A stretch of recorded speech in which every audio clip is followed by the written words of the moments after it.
On entend de plus en plus dire qu'il n'existe pas de vérité absolue ou objective, mais plutôt des vérités subjectives et ou contextuelles. Pour être terre à terre, comme on le dit souvent dans le langage courant, cela signifie simplement que ce qui peut être considéré comme vrai ou faux, bon ou mauvais, ou alors que le sens qu'on donne à un mot, à une chose, à un concept, peut varier en fonction des individus, des pays, des continents, des générations, des civilisations et j'en passe.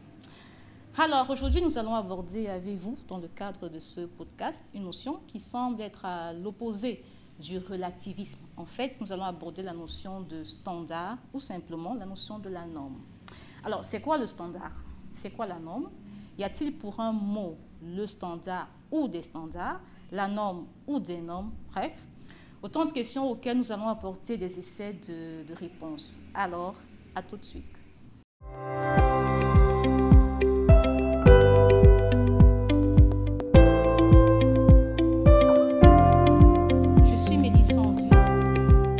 La thématique de ce jour, j'ai le privilège de recevoir un invité qui a plusieurs casquettes. Donc, la principale, et pas la moindre, c'est qu'il est un formateur, il est un bâtisseur.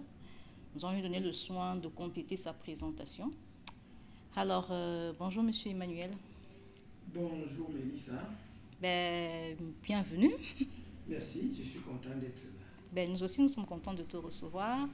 Alors, est-ce que tu peux compléter ta présentation? Le plus important, c'est que je suis un bâtisseur, je suis un formateur, je suis aussi un père de famille, marié, père de 4 enfants, mais beaucoup d'enfants dans le cadre de ma formation pour bâtir l'homme multidimensionnellement sur le plan spirituel, sur le plan mental, émotionnel, social, physique. La nation a besoin des citoyens bien bâtis. Les familles surtout ont besoin des membres bien bâtis pour que ça fonctionne bien et que tout le monde puisse s'épanouir.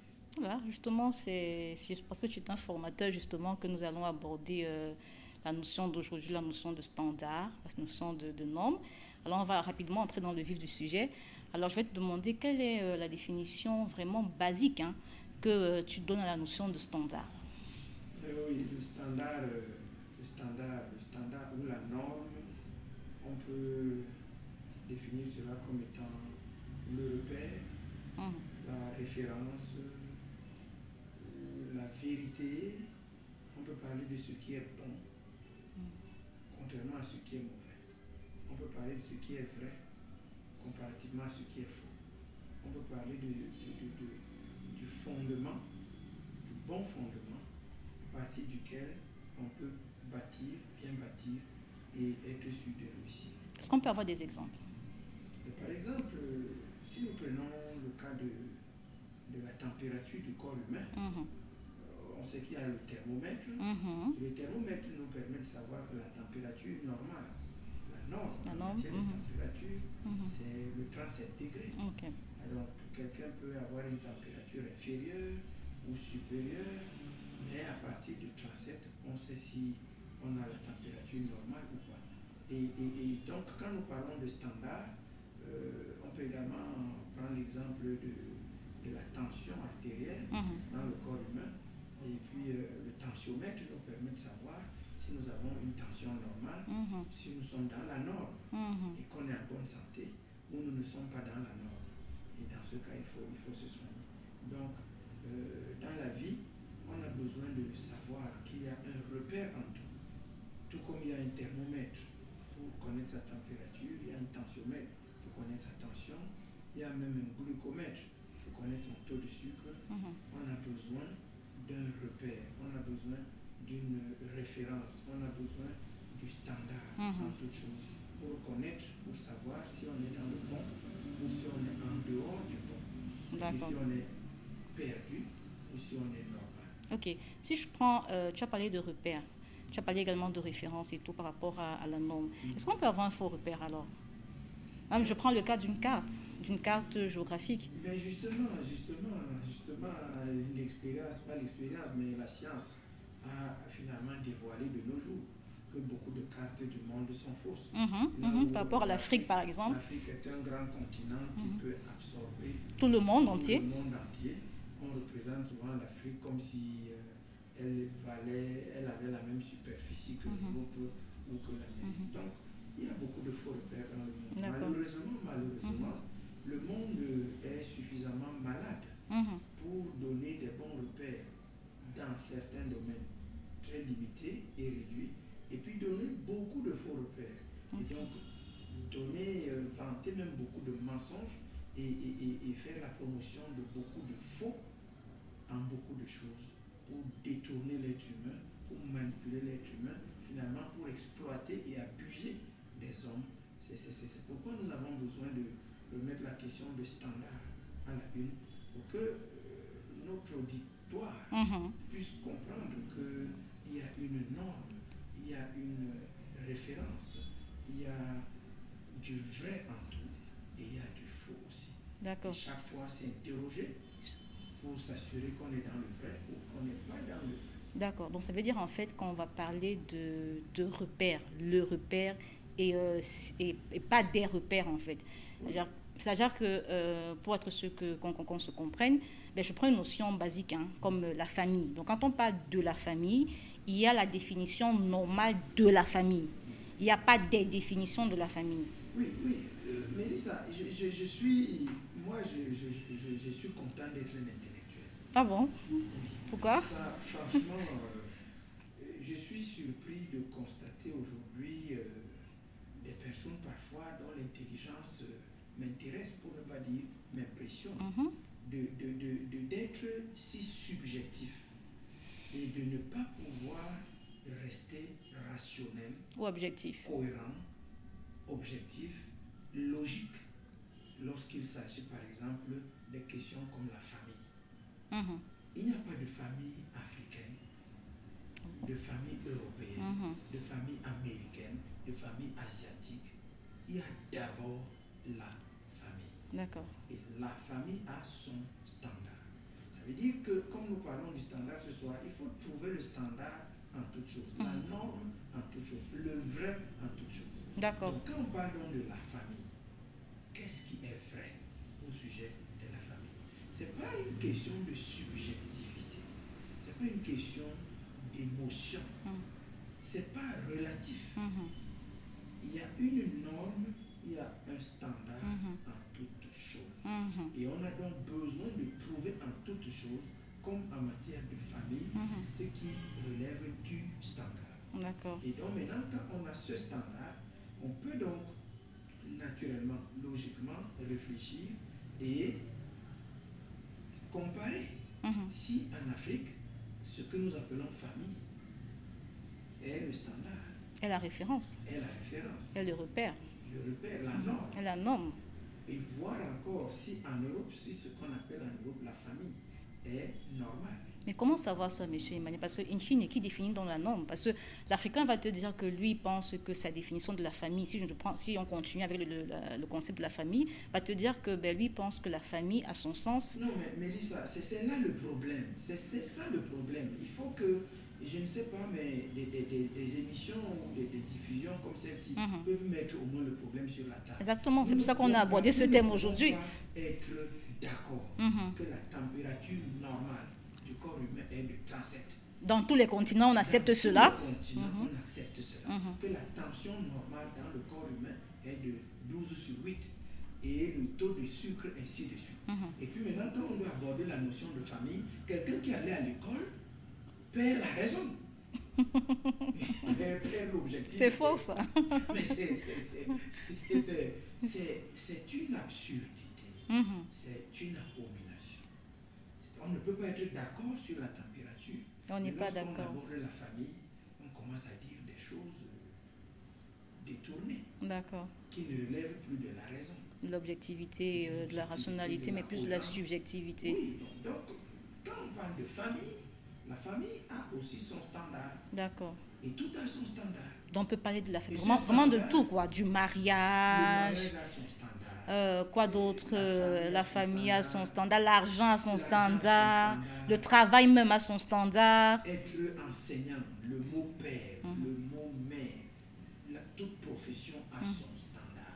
Ça ne peut pas être subjectif. Okay. Comme nous sommes asiatiques, chez nous c'est comme ça. On ne dit pas que comme nous sommes africains, pour nous la température normale c'est 35 degrés. C'est 35 degrés. Ou bien que nous sommes américains, pour nous la température normale c'est 38. Non, moi je pense que ça se comprend très bien et ça se comprend très bien. Mais justement, la prochaine question que je vais te poser, c'est mais qui donc finalement définit le standard, la norme? Oui, justement, Mélissa, puisque la norme, le standard est quelque chose qui relève de l'universel. Ouais. Ça veut dire que pour définir la norme, le standard, il faut avoir une compétence universelle, mais plus que universelle, parce qu'il y a universel subjectif aussi. L'univers, comme on parle de la communauté internationale, on va parler de ce qui est universellement admis. Mais ce qui est humainement admis, qu'on qualifierait d'universel, n'est pas toujours vraiment universel parce que ne relevant pas toujours du vrai standard. C'est pourquoi, pour définir la norme, le standard, il faut une compétence au-delà de l'universel, il faut une compétence divine. C'est-à-dire qu'on a besoin d'être omniscient, on a besoin d'être omnipotent, on a besoin d'être omniprésent. Parce qu'il ne faut pas seulement définir le standard, il ne faut pas seulement le définir, mais il faut l'établir. Il ne faut pas seulement l'établir, mais en même temps, il faut contrôler et imposer le respect. Ou non de ce standard par l'individu, par une société. Et suivre le non-respect des sanctions. Dans les sanctions. Et c'est pourquoi il faut une compétence divine. D'accord. Dieu seul est compétent pour établir le standard. Puisque, d'une manière simple, c'est celui qui fabrique un médicament. Exactement. Qui dit la posologie, en fait, exactement. C'est celui qui fabrique un téléphone qui peut te dire comment tu peux l'utiliser et profiter au maximum du bon usage d'un téléphone. Et cela est vrai pour tous les appareils. L'être humain qui est créé par un être suprême est seul, cet être suprême est seul compétent pour dire donc à l'être humain qu'est-ce qui est. Et non seulement Dieu a créé l'être humain, mais il a créé aussi l'univers. Exactement. Donc lui seul peut dire aux humains et au monde, à l'univers, ce qui est standard, ce qui est normal, ce qui est vrai, ce qui est faux, et ce qui est faux. Et ça, c'est très important. Oui, j'aime bien ta réflexion. J'aime bien vraiment ta réflexion parce que c'est normal. C'est normal que ce soit la personne qui crée quelque chose, en fait, qui donne son standard. Tu as pris vraiment des exemples. Mais Lisa, il faut dire que nous vivons des déviations qui scandalisent de nos jours. Un être humain ne peut pas se lever et essayer de dire qu'est-ce qui est normal. Ce qui n'est pas normal. Il doit rechercher auprès de son créateur. Surtout qu'il ne sait pas créer lui-même. Le téléphone fabriqué ne peut pas définir la notice de fonctionnement et se recommander aux utilisateurs. C'est un problème qui est suffisamment compliqué, mais sérieux et profond. Mais qui se comprend aisément. C'est-à-dire que moi, je comprends aisément que j'ai par exemple un téléphone, je prends n'importe quelle marque, on ne fait pas la promotion d'une marque ici. On peut prendre Samsung. C'est-à-dire quand j'achète mon téléphone Samsung, en fait, je ne me dis pas, OK, je vais l'utiliser comme je veux. Forcément, je vais lire la notice pour savoir comment l'utiliser dans les meilleures conditions, parce que ce n'est pas moi qui l'ai créé. Donc, oui, je comprends que Dieu qui a créé l'homme est celui qui soit habilité à définir le standard. Mais maintenant, dans la question qui suit automatiquement, c'est que finalement, c'est Dieu qui établit, mais on trouve ça où? Parce que en parlant de Dieu aussi, on a une prolifération de courants, je dirais, religieux. On a le christianisme, on a l'islam, on a le bouddhisme, on a une prolifération de courants religieux. Finalement, quand on parle de Dieu, est-ce qu'on ne va pas se retrouver aussi, finalement, aussi en tergiversé? Dieu, finalement, quel est finalement où est-ce qu'on trouve ce standard? Quand nous allions à l'école, Elisa, on avait appris ce qu'on appelle la hiérarchie des normes. Ouais. C'est-à-dire qu'il y a des lois, mais finalement, les lois ont une hiérarchie. Je suis d'accord. Et on va les classifier. C'est ça qui fait que même lorsqu'on parle de divinité, on peut faire mention de beaucoup de divinités, mais même au niveau des divinités, on va retrouver ce qui relève du suprême et du souverain. Le vrai Dieu est suprême, il est souverain. Ce qui fait que tous ceux qui croient en une divinité ou en une autre ont besoin de finalement éprouver leur croyance. Il faut éprouver ses croyances et s'assurer que on traite avec le Dieu qui est suprême et qui est souverain. D'accord. Et qu'on ne traite pas avec un Dieu inférieur qu'on peut confondre en un Dieu suprême. Donc ça veut dire Et qu'il puis, y a le véritable Dieu, il y a des faux dieux. Mais il y a le vrai, en toute chose il y a le vrai et il y a le faux. En matière d'argent, il y a la vraie monnaie, il y a la fausse monnaie. Et en matière de bijoux, quand il s'agit d'un bijou en or ou en argent, il y a le vrai, il y a le faux. C'est ce qui fait que même en matière de divinité, il y a le vrai, il y a le faux. D'accord. Donc en matière également de livres saints, il y a le vrai et il y a le faux. Exactement, exactement. Et il n'y a que soit du vrai, soit du faux. Et ce qui est vrai est ce qui est normal, est ce qui est standard, c'est ce qu'il faut rechercher. En dehors de cela, on est dans l'erreur. Mais comment savoir donc que son livre saint, c'est le vrai ou c'est le faux? Nous avons la Bible, nous avons le Coran, nous avons. Eux tous, ils parlent de Dieu. J'ai la référence de la Bible. Okay. Le Dieu de la Bible a posé un principe très fort en disant vous me chercherez, vous me trouverez. Si vous me cherchez de tout votre cœur, je me laisserai trouver par vous. Ça, c'est le Dieu de la Bible. C'est le Dieu de la Bible. Et s'il y a un Dieu qui est vrai ailleurs, ça peut être la même logique. C'est-à-dire que le Dieu qui est le vrai ne se fait pas seulement chercher, mais se fait surtout trouver. C'est-à-dire pour qu'il se révèle. Ça veut dire qu'il confirmera à celui qui le cherche qu'il l'a trouvé et que c'est lui. D'accord. Alors. Mais celui qui le cherche a besoin d'éprouver son travail, ses efforts de recherche et s'assurer que c'est des bonnes recherches et que le résultat est bon. Quand tu parles de résultats, bon, soyons concrets. C'est-à-dire que quels sont les résultats que le véritable Dieu, le véritable livre saint devrait produire dans la vie d'un individu? Mais les croyances que nous avons, Mélissa, sont soit vraies, soit fausses. Je suis complètement d'accord, c'est justement ça. Et donc, les croyances que j'ai, je peux éprouver mes croyances, non pas seulement sur le plan vertical par rapport à Dieu, mais également sur le plan horizontal. Par rapport au Père, les hommes, comme moi. Par rapport au prochain. Le Dieu de la Bible a dit, aime Dieu, il faut aimer Dieu, mais il faut aimer son prochain, verticalement et horizontalement. Est-ce que je suis quelqu'un de bon caractère, de sociable, de vivable? Est-ce que j'attire les autres? Est-ce que je suis utile aux autres? Ça, c'est déjà au niveau personnel, pour faire du bien et non pas le mal. Beaucoup de personnes sont de mauvaises personnes.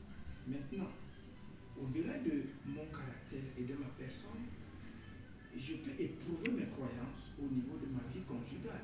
Pour quelqu'un qui est marié et même pour quelqu'un qui vit simplement dans une maison avec d'autres personnes. Est-ce que j'ai une bonne relation avec mon prochain immédiat dans la même maison? C'est là où se manifeste ma connexion et ma communion avec Dieu pour que les autres voient que je suis d'une nature différente. Si je reflète la nature de Dieu, si je reflète le caractère de Dieu. Mais au-delà de la vie familiale, il y a la dimension professionnelle. J'ai un travail. Est-ce que j'ai un travail précis qui révèle que j'ai une bonne connexion avec Dieu? Est-ce que mon travail bâtit les vies des gens, leur fait du bien? Est-ce que mon travail me bâtit moi-même? Me bâtit moi-même, oui. Et puis bâtit les vies des autres. Est-ce que mon travail me détruit et détruit les vies des autres? C'est pourquoi on met dans la notion de la vie professionnelle le principe des valeurs. Il faut travailler avec des valeurs. Et quand on introduit les valeurs, on va travailler pour bâtir les vies des gens ou pour détruire les vies des gens. Et donc maintenant, je peux évaluer mes croyances dans cet ensemble. Finalement, est-ce que je suis un bon citoyen pour mon pays, utile pour son pays, qui travaille à construire son pays, ou bien est-ce que je suis quelqu'un qui n'a même pas un fardeau pour son propre pays? C'est autant de choses qui permettent d'évaluer les croyances. Les croyances ne sont pas des récitations stéréotypées, qu'on puisse dire moi je suis de tel courant religieux, je suis de tel autre courant. les croyances ont besoin de faire de nous de meilleures personnes. Ok. Autrement dit, nous avons besoin de mettre nos croyances au service de nous-mêmes, au service du prochain, au service de la société, au service de l'humanité. D'accord. Donc, on n'aurait pas des gens qui ont fait de l'esclavage des êtres humains et qui peuvent donner des leçons. On n'aurait pas des gens qui continuent la colonisation sous une forme ou sous une autre et qui veulent faire des leçons. On n'aurait pas des gens qui volent un pays. De piller un pays, l'Afrique et qui se passent pour des riches. Donc on a des menteurs, des bandits qui n'ont pas de valeur et qui ont des croyances diaboliques, sataniques, qui les détruisent eux-mêmes et détruisent l'humanité. C'est là où on ne peut pas seulement parler de croyances, que je suis de ceci ou de cela. Je crois en telle chose. Les croyances révèlent même qui je suis. Qui je suis et en quel Dieu je crois. Exactement. Et même en matière de divinité, on n'a que le vrai Dieu, qui est le bon Dieu, le Père de Jésus-Christ, celui dont parle la Bible, mais il y a aussi le faux Dieu, le diable, qui malheureusement se déguise souvent, très souvent, en ange de lumière pour tromper les uns et les autres. Montrer le mal comme si c'était le bien et le bien comme si c'était le mal. Et c'est pourquoi nous allons parler à notre public du standard. D'accord. Le standard vient du bon Dieu. D'accord. Et je pense même que ce serait intéressant qu'on développe autant de notions en termes de standard, c'est-à-dire c'est quoi la famille standard, c'est quoi l'éducation standard, c'est quoi un travailleur standard. Bref, dans nos prochaines éditions, on y reviendra. Oui, ça dit qu'on a besoin de préciser la chose, comme on disait tout à l'heure, la famille standard, c'est quoi telle profession dans son standard, c'est quoi et puis tel concept, telle notion, qu'est-ce qu'un père, le standard, c'est quoi? Qu'est-ce qu'une mère, le standard, c'est quoi? Qu'est-ce qu'un étudiant? Exactement, le standard, c'est quoi? Qu'est-ce qu'un célibataire? Qu'est-ce qu'un père de famille? Qu'est-ce qu'une mère de famille? Voilà, autant de choses qui... il faut ressortir le standard. Il est vrai que de nos jours, si vous demandez à vous interroger 5 hommes là dehors qui sont des époux, qu'est-ce qu'un époux? Le standard, c'est quoi? Vous aurez 5 réponses différentes. Et si vous interrogez 5 célibataires là dehors, en matière de standard, un vrai célibataire, c'est quoi? Chacun a sa définition. Ça veut dire qu'il est vraiment important de ressortir le standard en toute chose. Et nous allons nous y déployer tout doucement. D'accord. Pour chuter, Monsieur Emmanuel, c'est quoi donc l'importance de vivre selon le standard défini par le vrai Dieu? Pour un individu, pour une nation, bon, c'est clair que dans nos échanges, les gens peuvent entrevoir, mais bon, de manière plus claire, plus précise. Nous avons dit ça un peu, Mélissa, que le standard est quelque chose de déterminant. Parce que nous vivons selon nos croyances. Nos croyances sont vraies ou fausses. Et lorsque nos croyances, par exemple, sont fausses, nous vivons dans l'erreur. Tu as parlé de la normalité aussi. On n'est pas dans la norme. On n'est pas dans la norme. Okay.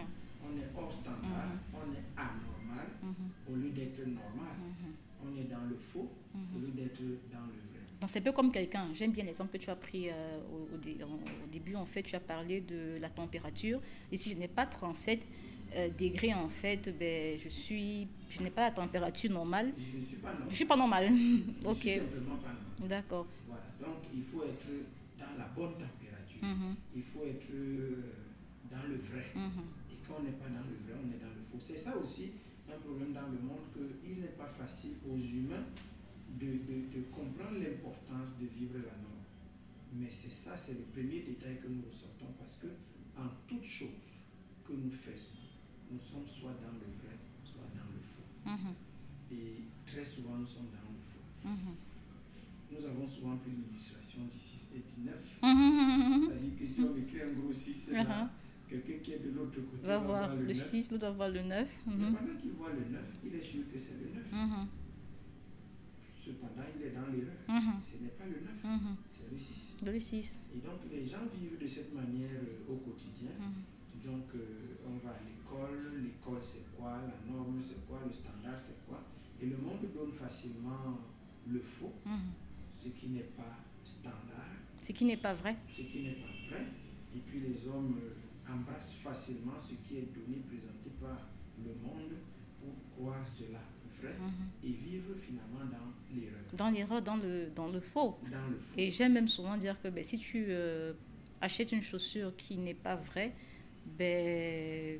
tu ne vas pas l'utiliser à bon escient, il ne va pas mettre long. Mais c'est clair, quand tu achètes un bijou qui est faux, qui brille, mais qui n'est pas or, il faut un peu de temps pour que tu te rendes à l'évidence que ce n'est pas un bijou en or. Cela est vrai pour les croyances, cela est vrai pour les actions que nous posons tous les jours. Les individus croient vrai ce que le monde présente et finalement parfois ne recherchent plus ce qui est vraiment vrai. Mais se rendent aussi souvent vite à l'évidence que ce qu'ils croyaient être vrai n'a pas donné la solution qu'on attendait.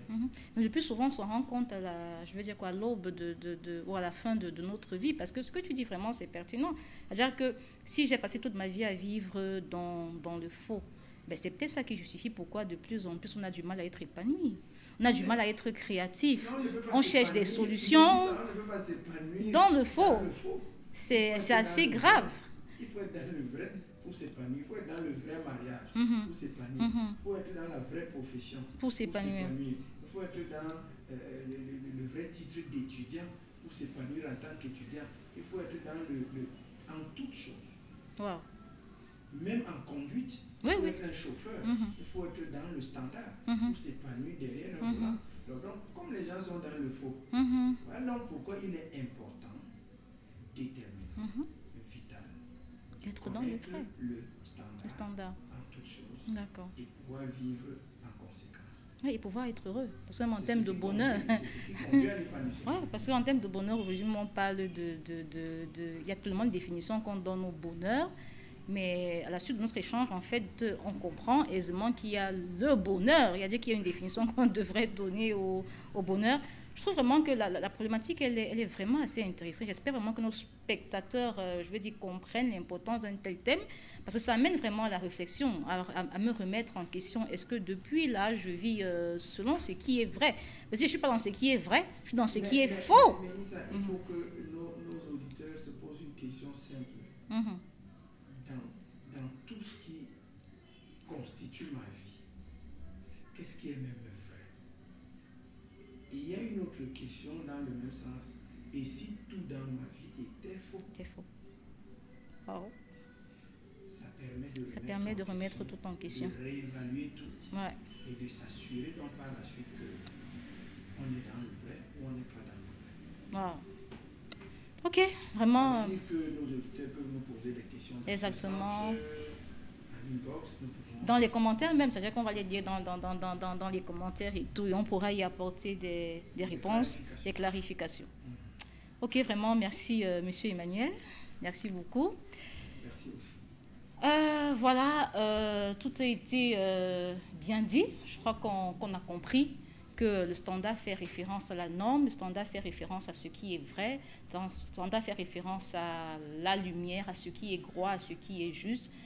On ne peut pas parler de plusieurs standards pour un mot, pour un concept. On parle d'un standard, d'un unique standard.